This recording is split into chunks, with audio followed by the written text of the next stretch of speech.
আমি মাথা নিচু করে দাঁড়িয়ে চাচিকে জিজ্ঞাসা করলাম, কোনো জিনিসটা খুঁজে পাচ্ছেন না? তিনি হালকা হাসি দিয়ে একদিকে ইঙ্গিত করলেন। মনের মধ্যে এক অস্বস্তির অনুভূতি খেলা করতে লাগল, যেন মুহূর্তেই সবকিছু পাল্টে গেছে। আমি পরিস্থিতি থেকে সরে যাওয়ার চেষ্টা করলাম, কিন্তু তিনি হঠাৎ আমার হাত ধরে বললেন, প্রয়োজনের অতিরিক্ত ভদ্র হবার দরকার নেই। যা বলছি সেটাই শোনো। তার কথায় মনের ভিতরে এক অদ্ভুত টান অনুভব করলাম। নিজেকে স্থির রাখা তখন কঠিন হয়ে পড়েছিল। চাচি দ্রুত আমার কাছে এসে দাঁড়ালেন। তারপর চাচি, বন্ধুরা, আজকের গল্পটা অনেক বেশি স্পেশাল। আশা করছি তোমাদের অনেক ভালো লাগবে। আর প্রতিদিন এমন গল্প শুনতে চাইলে ভিডিওটি লাইক, শেয়ার এবং চ্যানেলটি সাবস্ক্রাইব করো প্লিজ। আমি বাইরে সোফায় বসে টিভি দেখছিলাম। প্রায় 25 দিন হলো চাচার বাড়িতে আছি। চাচা বেশিরভাগ সময় বিদেশে থাকেন, তাই তাদের অনুপস্থিতিতে আমি প্রায়ই তাদের বাড়িতে থাকি। তবে এবার চাচা আমাকে একটু অন্যরকম কথা বললেন। তার চোখে অপারেশন হয়েছে এবং ডাক্তার বলেছিলেন যে আগামী 1 মাস তার চোখে ব্যান্ডেজ থাকবে। এই সময়টায় তিনি চাচ্ছিলেন আমি যেন তার পাশে থেকে তাকে সাহায্য করি, কারণ তিনি কিছুই দেখতে পারছিলেন না এবং তার স্ত্রীও এখনো ছোট। এজন্যই তিনি আমার সাহায্য চেয়েছিলেন। তবে আমি জানতাম না যে এই সাহায্য আমার জন্য কতটা কঠিন হতে চলেছে। একদিন হঠাৎ ফোন বেজে উঠল। দেখি চাচার কল। চাচা জানালেন তিনি বাড়ির দরজার বাইরে দাঁড়িয়ে আছেন। আমি দ্রুত গিয়ে দেখি চাচা তার 22 বছরের স্ত্রীর সাথে দাঁড়িয়ে আছেন। এই প্রথমবার চাচির সাথে আমার দেখা হলো, কারণ এর আগে চাচা যখনই ফিরতেন আমি এখানে উপস্থিত থাকতাম না। চাচিকে দেখে কিছুক্ষণ থমকে গেলাম। তার সৌন্দর্য দেখে মনে হলো এমন মেয়ের মতো রূপসী আমি আগে কখনো দেখিনি। যে কোনো পুরুষ তার সৌন্দর্যে মুগ্ধ হতে বাধ্য। চাচা বিদেশে থাকাকালীন চাচির সাথে পরিচয় হয়েছিল এবং সেখানেই তারা বিয়ে করেছিলেন। চাচির সৌন্দর্য দেখে আমার মনে হচ্ছিল চাচা সত্যিই ভাগ্যবান।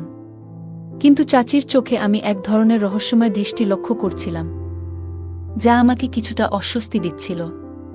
চাচা আমাকে ডাকছিলেন, কিন্তু আমার চোখ চাচির দিকেই ছিল। আমি দ্রুত চাচার প্রশ্নের উত্তর দিয়ে তাদের ঘরে নিয়ে গেলাম। ঘরে ঢোকার সময় হঠাৎ আমার কাঁধে কারো হাতের স্পর্শ অনুভব করলাম। ঘুরে দেখি চাচি এক রকম অদ্ভুত হাসি নিয়ে আমার দিকে তাকিয়ে আছেন। চাচি আমার দিকে এমনভাবে তাকিয়ে হাসছিলেন যেন হাজারো প্রশ্ন লুকিয়ে আছে তার সেই হাসিতে। আমি কোনো উত্তর দিতে চাইছিলাম না, কারণ আমি জানতাম উত্তর দিলে হয়তো এমন কিছু হতে পারে যা চাচার জন্য ভালো হবে না। আমি দ্রুত চাচাকে ঘরের ভেতর নিয়ে এলাম এবং তাকে বসতে বললাম। তখনই চাচির কণ্ঠ শুনলাম, কুনাল, একটু বলো তো রান্নাঘরে কোনো জিনিস কোথায় রাখা আছে? তার কথায় আমি একটু অস্বস্তি অনুভব করলাম। তার প্রথম দেখাতেই মনে হয়েছিল যে তিনি সঠিক চরিত্রের কেউ নন, তবে আমিও জানতাম বাড়ির সম্মানের ব্যাপার রয়েছে। আমি চাই না আমার জন্য এমন কাউকে এই সম্মান নষ্ট হতে দেব। তাই নিজেকে সামলিয়ে যতদূর সম্ভব তার থেকে দূরে থাকার চেষ্টা করছিলাম। কিন্তু যতবার দূরে যেতে চাইতাম তিনি ততবার আমার কাছে আসার চেষ্টা করছিলেন। চাচা তখন বললেন, যাও, তোমার চাচিকে রান্নাঘরের বিষয়টা বুঝিয়ে দাও। নিরুপায় হয়ে উঠে দাঁড়ালাম এবং রান্নাঘরের দিকে এগোলাম। দরজার কাছে পৌঁছে দেখি চাচি যেন অন্য এক রকমভাবে তাকিয়ে আছেন, যা আমাকে কাঁপিয়ে তুলেছিল। এই পরিস্থিতি আমাকে নিঃসন্দেহে অস্বস্তিতে ফেলে দিয়েছিল। আমি সামনে থাকা দৃশ্য থেকে চোখ সরাতে চাচ্ছিলাম, কিন্তু কিছুতেই তা সম্ভব হচ্ছিল না। আমার 22 বছর বয়সী চাচি আমার দিকে তাকিয়ে মৃদু হাসছিলেন, আর এতে আমার হৃদয় দ্রুত স্পন্দিত হচ্ছিল। হঠাৎ তার কণ্ঠ শুনতে পেলাম, আরে কুনাল, ওখানে কেন দাঁড়িয়ে আছো?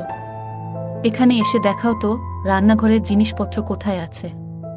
চাচির কথা বলার ভঙ্গি এমন ছিল যেন সেটি একদম স্বাভাবিক, কিন্তু আমার জন্য এই মুহূর্তটা ছিল ভীষণ অস্বস্তিকর।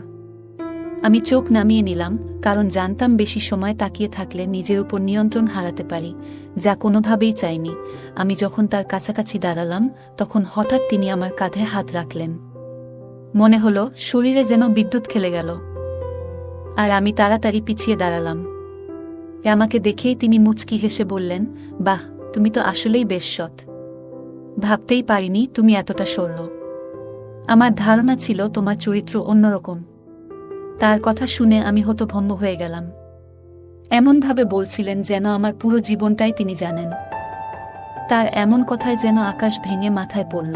এমন কিছু কথা ছিল যা আমার পরিবারের কেউই জানত না। এমনকি বেশিরভাগ বন্ধুর কাছেও কখনো বলিনি। তাই চাচির মুখে এসব কথা শুনে আমি অবাক হয়ে গেলাম।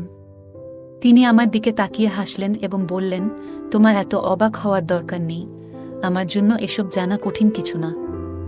এই কথা বলেই তিনি চোখ মারলেন। তখনই বুঝতে পারলাম এই মহিলা খুবই চালাক এবং তার সাথে কোনো ঝামেলায় জড়ানো মানে নিজের বিপদ ডেকে আনা। তাই আমি ঠিক করলাম আর বেশি সময় এখানে না থেকে বাড়ি ফিরে যাব। আমি মাথা নিচু করে দাঁড়িয়ে চাচিকে জিজ্ঞাসা করলাম, কোনো জিনিসটা খুঁজে পাচ্ছেন না? তিনি হালকা হাসি দিয়ে একদিকে ইঙ্গিত করলেন। মনের মধ্যে এক অস্বস্তির অনুভূতি খেলা করতে লাগল, যেন মুহূর্তেই সবকিছু পাল্টে গেছে। আমি পরিস্থিতি থেকে সরে যাওয়ার চেষ্টা করলাম, কিন্তু তিনি হঠাৎ আমার হাত ধরে বললেন, প্রয়োজনের অতিরিক্ত ভদ্র হবার দরকার নেই। যা বলছি সেটাই শোনো। তার কথায় মনের ভিতরে এক অদ্ভুত টান অনুভব করলাম।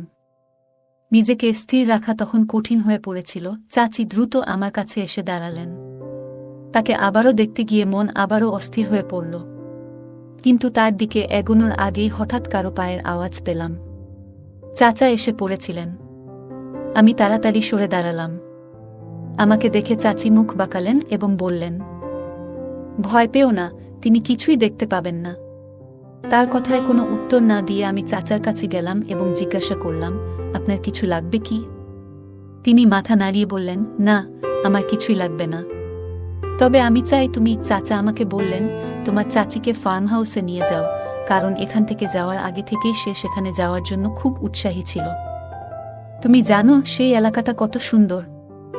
যখন তাকে ফার্ম হাউসের ছবিগুলো দেখালাম, তখন থেকেই সে যাওয়ার জন্য অস্থির হয়ে পড়েছে। আমি একবার চাচির দিকে তাকালাম আর দেখলাম তিনি আমাকে এক অদ্ভুত দৃষ্টিতে দেখছেন। হঠাৎ তিনি এমনভাবে ইশারা করলেন যে আমার লজ্জায় মাথা নিচু হয়ে গেল। মনে হলো চাচাকে না বলে দিই, কিন্তু চাচা অনেকটা অনুরোধের সুরেই আমাকে বলেছিলেন। আমি চাচাকে আমাদের সাথে যেতে বললাম, কিন্তু তিনি ক্লান্তির কথা জানিয়ে থেকে যেতে চাইলেন। তিনি বললেন, আমি এখানে বিশ্রাম নেব, তোমরা দুজনেই যাও। চাচিও উৎসাহ নিয়ে বললেন, তাহলে আর দেরি কেন, তাড়াতাড়ি চলো। এই বলে তিনি আমার হাত ধরে টেনে সামনের দিকে নিয়ে যেতে শুরু করলেন। আমি পেছনে ফিরে চাচার দিকে তাকালাম, কিন্তু তিনি অন্যদিকে মনোযোগী ছিলেন এবং আমাদের দিকে ফিরেও তাকাচ্ছিলেন না। এদিকে চাচি আমার হাত শক্ত করে ধরে রেখেছিলেন, যার স্পর্শে আমি অস্বস্তিতে পড়ে যাচ্ছিলাম। অবশেষে এক ঝটকায় হাতটা ছাড়িয়ে নিলাম। আমি তাকে কড়া সুরে বললাম, আমার সাথে এমন আচরণ করার কোনো প্রয়োজন নেই।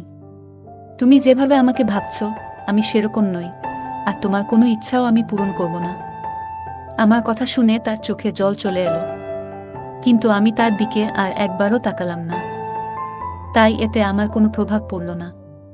তবে মনে হচ্ছিল 22 বছর বয়সী একটি মেয়ে আমার সামনে দাঁড়িয়ে এবং এই মুহূর্তে সে আমার উপর নির্ভরশীল। এমন ভাবনাই আমাকে ভীষণ অস্থির করে তুলেছিল। আমি দ্রুত সেখানে থেকে সরে এসে নিজের ঘরে চলে এলাম। বুক ভরে শ্বাস নিচ্ছিলাম, কিন্তু বুঝতে পারছিলাম না কিভাবে এই সমস্যার সমাধান করব। তার আচরণে আমি বেশ বুঝতে পেরেছিলাম নিজেকে নিয়ন্ত্রণ করা আমার পক্ষে সহজ হবে না। অবশেষে বুঝতে পারলাম আমারও সীমাবদ্ধতা আছে এবং অনেকক্ষণ ধরে নিজেকে নিয়ন্ত্রণ করা সম্ভব নয়। সেই সাথে মনে হচ্ছিল সুযোগ এখনই আমার সামনে। কিন্তু এমন চিন্তা মাথায় আসতেই দুহাতে নিজের মাথা চেপে ধরলাম এবং মনে মনে নিজেকে শান্ত রাখার চেষ্টা করতে লাগলাম। হঠাৎ শরীরটা খারাপ লাগতে শুরু করল, তাই চাচার কাছে গিয়ে বললাম, আজ হয়তো আমি যেতে পারবো না। কিন্তু তখনই চাচিকে সুন্দর পোশাক পরে দাঁড়িয়ে থাকতে দেখলাম এবং এক মুহূর্তে থমকে গেলাম। তাকে দেখে মনে হচ্ছিল যেন এক অনন্য সৌন্দর্যের ঝলক দেখা দিচ্ছে। আমি দৃষ্টি সরিয়ে নেওয়ার চেষ্টা করলাম, কিন্তু বারবার চোখ ফিরে যাচ্ছিল। মনে হচ্ছিল নিজের আবেগকে সামলে রাখা কঠিন হয়ে পড়ছে। সেই মুহূর্তে ভাবলাম, হয়তো তার ইচ্ছাটি সম্মান জানানোই সঠিক হবে। যদি সে নিজেই এতে স্বাচ্ছন্দ্য বোধ করে, তবে আমি কেন পিছু হটব? এমনটা ভেবে অজান্তেই মুখে এক রহস্যময় হাসি ফুটে উঠল। মনে হচ্ছিল ভেতরে লুকিয়ে থাকা এক দুর্বলতা যেন ধীরে ধীরে আত্মবিশ্বাসের রূপ নিচ্ছে। যখন কেউ আন্তরিকভাবে সৌন্দর্যের মাধ্যমে মনোযোগ আকর্ষণের চেষ্টা করে, তখন নিজেকে সংযত রাখা সহজ নয়। শুরুর দিকে নিজেকে সামলে রাখা কঠিন ছিল, কিন্তু একবার মনে হলো যে পরিস্থিতি মেনে নিলে সব সহজ হয়ে যাবে। তখন থেকেই মনে একটা স্বস্তি এলো, সবকিছু স্বাভাবিক মনে হতে শুরু করলো। তাই বেশ আত্মবিশ্বাসের সুরে বললাম, চলো, আমাদের যাত্রা শুরু করতে হবে। আমি চাচাকে বললাম, দ্রুত না গেলে আবহাওয়া খারাপ হয়ে যাবে। আমার কথা শুনে চাচা বললেন, আবহাওয়া খারাপ হয়ে গেলে দুজনেই সেখানেই থেকে যেও।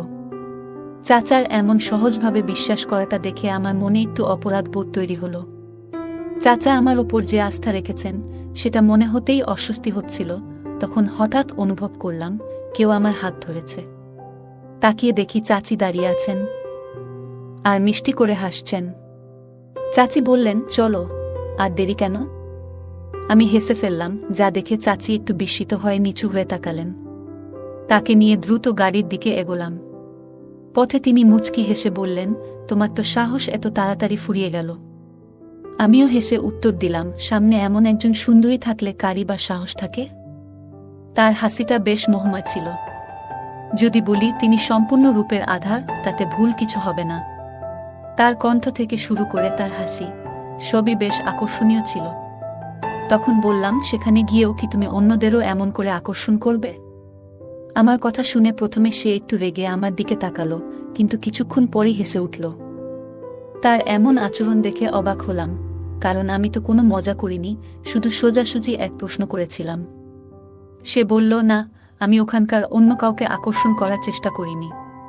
তোমার চাচা আমাকে ঘরে রেখে বাইরে যেতেন, যাতে কারো সাথে আমার কোনো সম্পর্ক না হয়। তার কথা শুনে কিছুটা হতবাক হয়ে জিজ্ঞাসা করলাম, কেন এমন করতেন? সে হেসে বলল, আসলে একবার তোমার চাচা আমাকে কিছু ভুলভাবে ধরে ফেলেছিলেন। তখন আমি মিথ্যে বলেছিলাম যে সে আমার দূরের আত্মীয়। কিন্তু তুমি তো জানো তোমার চাচা কতটা সরল মানুষ। তিনি এখনও আমাদের একসাথে যেতে দিয়েছেন, যদিও জানেন যে আমরা দুজনেই তরুণ। বেশিরভাগ মানুষ বুঝতে পারে না যে কখন পরিস্থিতি খারাপ হতে পারে। তার কথা শুনে আমি মাথা নাড়লাম এবং বললাম, না, চাচা আমাদের পরিবারের সবচেয়ে বুদ্ধিমান মানুষ। তার এই বিশ্বাসকে কখনো ভুল ব্যাখ্যা করতে দিও না।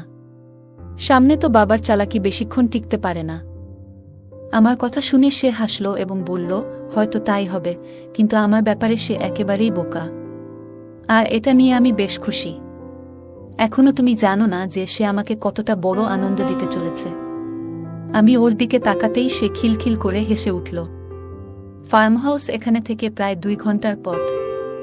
আমরা প্রায় আধা ঘন্টা ধরে গাড়ি চালাচ্ছি। আমার মনে হচ্ছিল যেন উড়ে সেখানে পৌঁছে যাই। যত দ্রুত যাওয়ার চেষ্টা করছিলাম ততই যেন বাধা আসছিল। প্রথমে গাড়ির যান্ত্রিক সমস্যা দেখা দিল, তারপর হঠাৎ করেই পেট্রোল শেষ হয়ে গেল। আমি তখনও রাস্তার মাঝখানে গাড়ি থামিয়ে দাঁড়িয়ে আছি। চাচি চিন্তিত চোখে তাকিয়ে বললেন, এটা কি মজা করছো?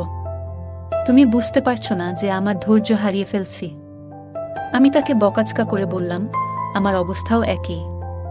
তাই দয়া করে আমাকে আর কথা শোনাতে এসো না। কিছুক্ষণ চেষ্টা করার পর অবশেষে গাড়ি ঠিক হলো। আমি স্বস্তির নিঃশ্বাস ফেললাম এবং আবার ফার্ম হাউসের পথে এগোতে লাগলাম। সেখানে পৌঁছাতেই আবহাওয়া হঠাৎ খারাপ হয়ে গেল। ঝমঝমিয়ে বৃষ্টি নামল। বাইরে এমন আবহাওয়ায় গাড়ি চালানো মানেই বিপদকে আমন্ত্রণ জানানো। আমাকে দেখে চাচি হাসতে লাগলো এবং বলল, দেখো, প্রকৃতিও আজ আমাদের পাশে আছে, মানে আজকের দিনটা আমাদের। ওর কথা শুনে আমিও একটু হেসে ফেললাম। তখন আমরা ফার্ম হাউজে এর সামনে ছিলাম। আমরা সেখানে দাঁড়িয়ে কথা বলছি, এমন সময় হঠাৎ পেছনে কারো উপস্থিতি অনুভব করলাম। পিছনে ফিরে তাকাতেই দেখি কয়েকজন দাঁড়িয়ে আছে। তাদের দেখে মনে হলো যেন মাথার উপর আকাশ ভেঙে পড়েছে। সেখানে আমার চাচার পরিবারের অর্ধেক মানুষ হাজির। আমাদের দাঁড়িয়ে থাকতে দেখে আমার নানি এগিয়ে এলেন এবং হাসিমুখে বললেন, এই যে তোমরা, এত দেরি করে এলে কেন? প্রশ্নটা শুনেই আমি হতবাক হয়ে গেলাম। আমার মনের ভেতর তখন চিন্তার ঝড়। ভাবছিলাম হয়তো কেউ আমাদের আগের কথোপকথন শুনে ফেলেছে। কিন্তু নানির ব্যবহারে তেমন কিছু বোঝা গেল না। তার কথা শুনে মনে হলো না যে তিনি আমাদের আগের কথা শুনেছেন। আমি একবার চাচির দিকে তাকালাম। তার মুখে অস্বস্তির ছাপ স্পষ্ট, যেন প্রচণ্ড বিব্রত। ওর এমন অবস্থা দেখে আমার হাসি পাচ্ছিল, আবার পরিবারের উপর একটু রাগও হচ্ছিল। কারণ এত পরিকল্পনা করেও এখানে এসে সব এলোমেলো হয়ে গেল। চাচির মেজাজ খুব খারাপ ছিল, আর সে যেন ইচ্ছা করে সবার সাথে খারাপ ব্যবহার করছিল। আমি বারবার চোখের ইশারায় শান্ত থাকার সংকেত দিলাম, কিন্তু সে কোনো মনোযোগই দিল না। ওকে দেখে মনে হচ্ছিল যেন তার মাথা ঠিক নেই, প্রচণ্ড রাগে আছে, নানি তাকে দেখে অবাক হয়ে আমাকে বললেন, এই মেয়েটার কি হলো? সবার সাথে এমন করে কেন কথা বলছে? নানির কথা শুনে আমি এক দীর্ঘ নিঃশ্বাস ফেললাম। আমি কি বলতাম তাদের? আমাদের যে পরিকল্পনা ছিল সেটা আপনি সবাই এসে একেবারে বিফল করে দিয়েছেন। আমার মুখে হতাশার ছাপ দেখে নানি বললেন, সত্যি বলো, তোমরা ঠিক কি ভেবে এখানে বসেছিলে? তার কথা শুনে মনে হলো যেন আকাশ আমার মাথার উপর ভেঙে পড়েছে। নানির প্রশ্নে আমি কিছুক্ষণ চুপ থেকে নিজেকে সামলালাম। তারপর বললাম, আসলে আমরা ভাবিনি যে আপনারা সবাই এখানে থাকবেন। নানি হাসি মুখে বললেন, আমরাও তো পরিবার, তোমাদের কাছের মানুষ। তবে কেন ও এত বিরক্ত হচ্ছে? তার কথায় আমি কাঁধ ঝাঁকিয়ে কিছু না বোঝার ভঙ্গি করলাম, আর নানি খুশি মনে আরও কিছু বলতে লাগলেন। আমি তখন চুপচাপ বসে সবার কথাবার্তা শুনছিলাম। হঠাৎ অনুভব করলাম কেউ আমার দিকে তাকিয়ে আছে। আমি বুঝতে পারছিলাম না কে, তবে কিছুক্ষণ পরেই ভুল ভাঙল।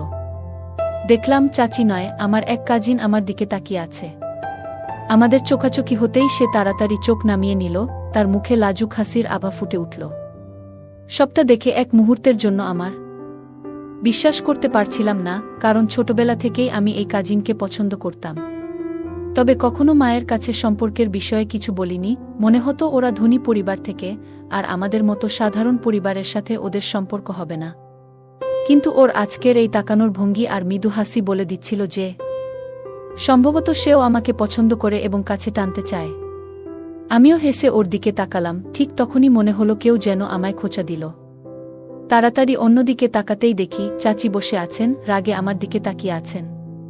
চাচির সেই রাগী চেহারা দেখে আমি হাসলাম, তবে সে এতটাই রাগে ছিল যে ওর মুখে হাসিও ফুটছিল না।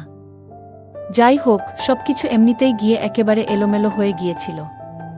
একদিকে ভালোই হয়েছে, রাতে চাচি এসে বললেন আমাকে এখনই বাড়ি ফিরে যেতে হবে। আমি একবার বাইরে তাকালাম, তখন আবহাওয়া বেশ খারাপ ছিল। তাকে বললাম, এখন যাওয়া সম্ভব নয়। বাইরে ঝড় বৃষ্টি হচ্ছে, এই আবহাওয়ায় গাড়ি চালানো বিপজ্জনক। ভালো হয় তুমি সকালে যাও। কিন্তু সে একরকম বাচ্চাদের মতো জেদ ধরল। কিছুক্ষণ পর ওকে ওর মতো রেখে আমি দ্রুত নিজের ঘরে ফিরে গেলাম, কারণ এই মুহূর্তে ও যেন আমার উপর জোর করে আধিপত্য করার চেষ্টা করছিল। অথচ আমি কখনোই এমন মানুষ ছিলাম না যে কোনো মেয়েকে জীবনের ঝামেলা হিসেবে দেখে। সকালে দরজায় টোকা পড়তেই আমার ঘুম ভাঙল। দেখলাম চাচি দাঁড়িয়ে আছে। পরের মুহূর্তে সে ঘরে ঢোকার চেষ্টা করতেই আমি তাকে থামিয়ে বললাম, সাবধান, এখানে কোনো ঝামেলা করার চেষ্টা করো না। সে কয়েক মুহূর্তের জন্য অবাক হয়ে গেল, এবং তার অবাক হওয়াটাই স্বাভাবিক ছিল। কিন্তু রাতে আমি নিজের মনকে বুঝিয়ে নিয়েছিলাম, কারণ আমি জানতাম একজন ভদ্র মেয়ে আমার জন্য অপেক্ষা করছে, যে সত্যিই আমাকে ভালোবাসে। আমি ঠিক করেছিলাম নিজেকে ওর জন্যই সংরক্ষণ করব। আর চাচির মতো লোকের জন্য সবসময় আশেপাশে অনেকেই থাকে, তাই নিজেকে অপ্রয়োজনীয় ঝামেলায় ফেলার চিন্তা থেকে পিছিয়ে এলাম। কারণ আমি জানতাম আজ যদি এমন কিছু করি তাহলে বাকি জীবন আমার জন্য অনুশোচনার কারণ হয়ে থাকবে। এর থেকে ভালো যে আমি এমন একটি মেয়ের সঙ্গী হই যার সঙ্গে জীবন কাটিয়ে সুখী থাকব। এক মুহূর্তেই আমি মনস্থির করলাম। চাচি তখনও অবাক হয়ে আমার দিকে তাকিয়েছিল। তার অবাক হওয়াটা সে হাসি মুখে বলল, আমি জানি এই বাড়ির লোকেদের কারণেই তুমি আমার কাছে আসছো না, কিন্তু চিন্তা করো না, যখন আমরা বাড়িতে ফিরব তখন আর কেউ থাকবে না।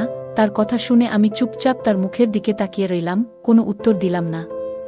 কিছুক্ষণ পর তাকে নিয়ে বাড়ি ফিরে এলাম। রাতে সে আবারও হালকা পোশাক পরে আমার সামনে এসে হাজির হল, যেন কিছু বলার জন্য প্রস্তুত। আমি তাকে পিছিয়ে দিলাম এবং সে হতভম্ব হয়ে চুপ হয়ে গেল। সেই সময় চাচা ঘরে এসে হাজির। চাচা বুঝতে পারলেন এই মহিলার আসল চেহারা। সবকিছু পরিষ্কার হওয়ার পর চাচা তাকে ছেড়ে দেওয়ার সিদ্ধান্ত নিলেন এবং তাকে বাড়ি থেকে চলে যেতে বললেন, কারণ চাচা এর আগেও অনেকবার চাচির অপকর্ম নিজ হাতে ধরেছিলেন, কিন্তু তাকে ভালো হওয়ার জন্য কিছু সুযোগ দিয়েছিলেন। কিন্তু চাচি আর ভালো হননি, বরং দিনে দিনে আরও খারাপ হয়েছিলেন। আমি মনে মনে ধন্যবাদ দিলাম যে এমন কোনো কাজ করিনি যাতে চাচার কাছে ছোট হয়ে যায়। এই অভিজ্ঞতা থেকে বড় শিক্ষা পেলাম। কিছুদিন পর আমার কাজিনের সাথে সম্পর্কের কথা পাকাপাকি করলাম এবং এক সপ্তাহের মধ্যেই আমাদের বিয়ে হয়ে গেল। এখন আমি তার সঙ্গে সুখে শান্তিতে জীবন কাটাচ্ছি। গল্পের প্রধান চরিত্র এমন একটি পরিস্থিতির মুখোমুখি হয় যেখানে তার উপর চাপ সৃষ্টি করা হয়, কিন্তু সে নিজেকে সংযত করে সঠিক সিদ্ধান্ত গ্রহণ করে। এর মাধ্যমে বোঝা যায় কঠিন সময়েও আত্মনিয়ন্ত্রণ ধরে রাখা এবং নিজেকে সঠিক পথে পরিচালিত করা গুরুত্বপূর্ণ। নৈতিক স্থিতিশীলতা ও মানসিক শক্তি একজন মানুষের জীবনকে সুন্দর ও সম্মানজনক করে তোলে। গল্পের প্রধান চরিত্র এমন একটি সম্পর্ক বেছে নেয় যা তার জীবনকে শান্তি ও সুখে পূর্ণ করে। সঙ্গীর ক্ষেত্রে সঠিক মানুষকে বেছে নেওয়া জীবনের শান্তি ও আনন্দের মূল কারণ হতে পারে। তাই জীবনের সঙ্গী নির্বাচনে সতর্কতা ও বুদ্ধিমত্তার প্রয়োজন গল্পের চাচির চরিত্র থেকে বোঝা যায়। নেতিবাচক ও অসৎ ব্যক্তিরা নিজেদের সাথে সাথে আশেপাশের মানুষের জীবনেও সমস্যা সৃষ্টি করতে পারে। এমন ব্যক্তিদের থেকে দূরে থাকা এবং নিজের মানসিক শান্তি বজায় রাখা জরুরি। গল্পে চাচার সিদ্ধান্ত ও চরিত্রের শিক্ষা থেকে বোঝা যায় একজন ব্যক্তির জীবনে যে সম্পর্কগুলি স্বাস্থ্যকর ও ইতিবাচক সেগুলো ধরে রাখা দরকার। অন্যদিকে যেসব সম্পর্কের মধ্যে অসৎ চরিত্র, অশান্তি ও অসদাচরণ রয়েছে সেগুলিকে দূরে রাখাই মঙ্গল। গল্পের প্রধান চরিত্র যেভাবে তার নৈতিক আদর্শ বজায় রাখে এবং নিজের জন্য সঠিক সিদ্ধান্ত নেয়, তা থেকে বোঝা যায় জীবনের যেকোনো সিদ্ধান্তে দীর্ঘমেয়াদী সুখকে অগ্রাধিকার দেওয়া উচিত। সাময়িক আবেগে ভুল সিদ্ধান্ত নেওয়ার কারণে ভবিষ্যতে অনুশোচনায় পড়তে হতে পারে। গল্পের চরিত্রটি যেভাবে তার নিজের জন্য অপেক্ষা করা সৎ ও ভালোবাসার মানুষটির জন্য নিজেকে সংরক্ষণ করে, তা থেকে বোঝা যায় জীবনের গুরুত্বপূর্ণ সম্পর্কের প্রতি নিষ্ঠা থাকা আবশ্যক। এটি জীবনের প্রতি এক ধরনের শ্রদ্ধা প্রদর্শন করে। বন্ধুরা, যদি এই গল্পটি ভালো লেগে থাকে তাহলে দয়া করে ভিডিওটি লাইক করুন এবং আমাদের চ্যানেলটি সাবস্ক্রাইব করুন। পাশে থাকা বেল আইকনটি প্রেস করুন যাতে করে আমরা যখনই নতুন ভিডিও আপলোড করি তার নোটিফিকেশন সবার আগে আপনার কাছে পৌঁছে যায়। ধন্যবাদ, দেখা হবে আমাদের পরবর্তী ভিডিওতে।